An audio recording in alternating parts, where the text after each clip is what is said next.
like a criminal, criminal. Later that next morning, some hours later, Rock hollers at the family, about her unexpected, unwelcomed ass visit from Unique last night. Apparently she gave the muscle the night off, due to some neighborly complaints about the street presence they had on display. And that's why nothing jumped off last night when Akbar and his crew rolled into town. Kanan like, why ain't Unique clap yo ass when he came up in here? How you still breathing? Oh, I got all the answers, Mr. Wet Behind the Ears with no answers, Kanan Stark ass, up in the spot with an attitude, with that heat, for he mama. Especially after she tell him that she want to chill for now, on some get back. Just hold tight for a second. Kanan get a little disrespectful with it, told her it's his team out in them streets on them front lines, while she up in her ivory tower sipping tea with the pinky up and told her she was f***ing up.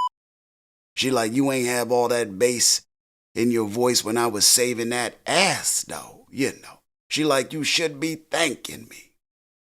And thank her he did. He like, thank you for f***ing everything up, As always.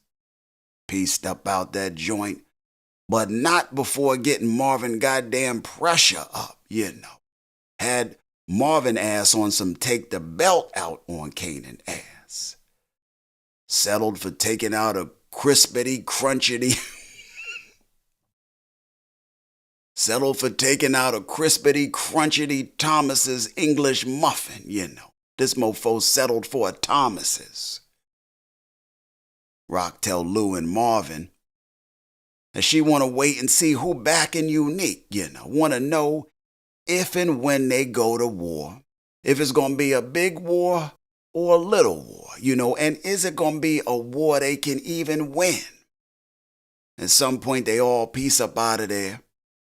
Rock and Marvin head down to Snaps and Pop spot, Informs them about Unique and his plans to take back the city, trying to read the tea leaves on they sinister ass faces, hoping to find out whether they were part of his movements or knew about him at least.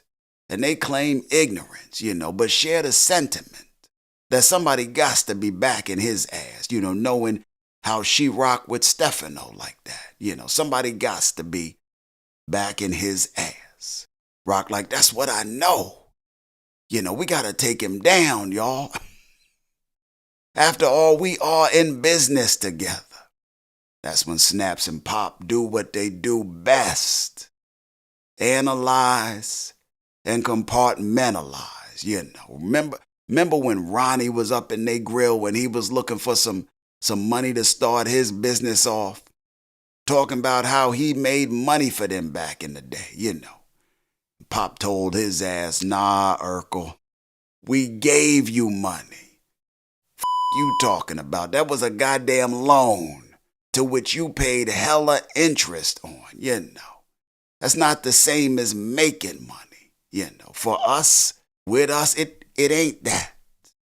And what Rock was babbling about was also in need of setting the record straight, was also in need of a little compartmentalizing.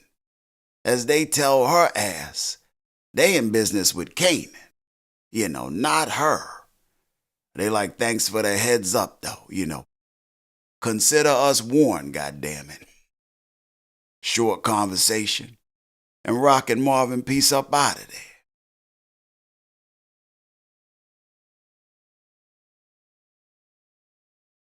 Head over to Steffano spot, who tell them none of the New York families back in Unique's ass. Steffano like, smells like Jersey. Like Sal's crew. Steffano tell him Unique working with QUAN now, slowly taking her goddamn business over.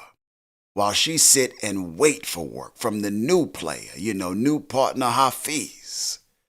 He tells him to hold tight, do nothing, while he sees what he can find out, 'Cause war with Unique is war between Jersey and Steffano crew, and it needs to be thought out a bit, in regard to how Steffano gonna play his hand here.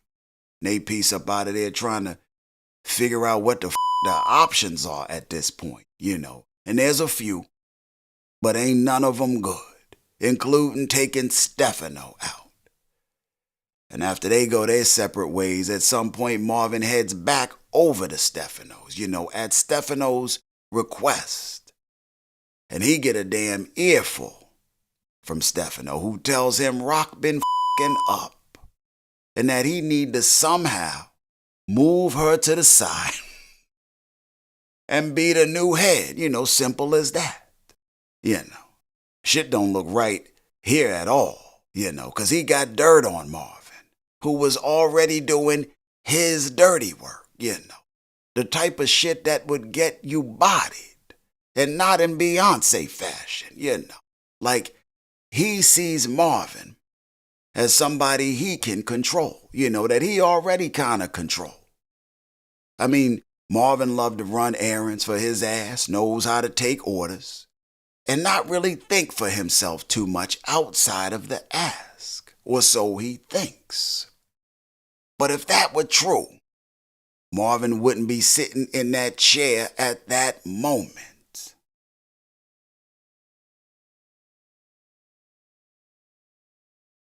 And well, Rock, well, she different, uncontrollable.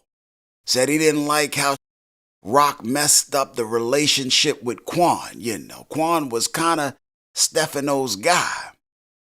Put Rock on to QUAN. And now they can't get money together. Also remember, it was Unique that had the relationship with Steffano in the first damn place. So the Thomases finding themselves in a bad spot. I mean a bad one. Running out of good goddamn options. Even with new product coming in from Hafiz. 'Cause right now, they got no product. Ain't no money flowing in from the Thomases. Not like that. How the saying go? It's just business, nothing personal. Marvin respectfully declines Steffano's request and suggestion. Tells him not to make it again. Like, no way I'm disrespecting my sister or myself like that. No f***ing way. Then Steffano tell Marvin he can't get into it with Unique like that. Can't get into it with Jersey like that. And they leave on an awkward, less than friendly set of terms and mood based on the ask and the response. But before Marvin pieces up out of there, Steffano tells him about a high-ranking capo's son who was fished out of the East River recently, over in them parts early Tyler play in. He like no one knows what happened. Asked Marvin to look into it. Marvin pieces up out of there.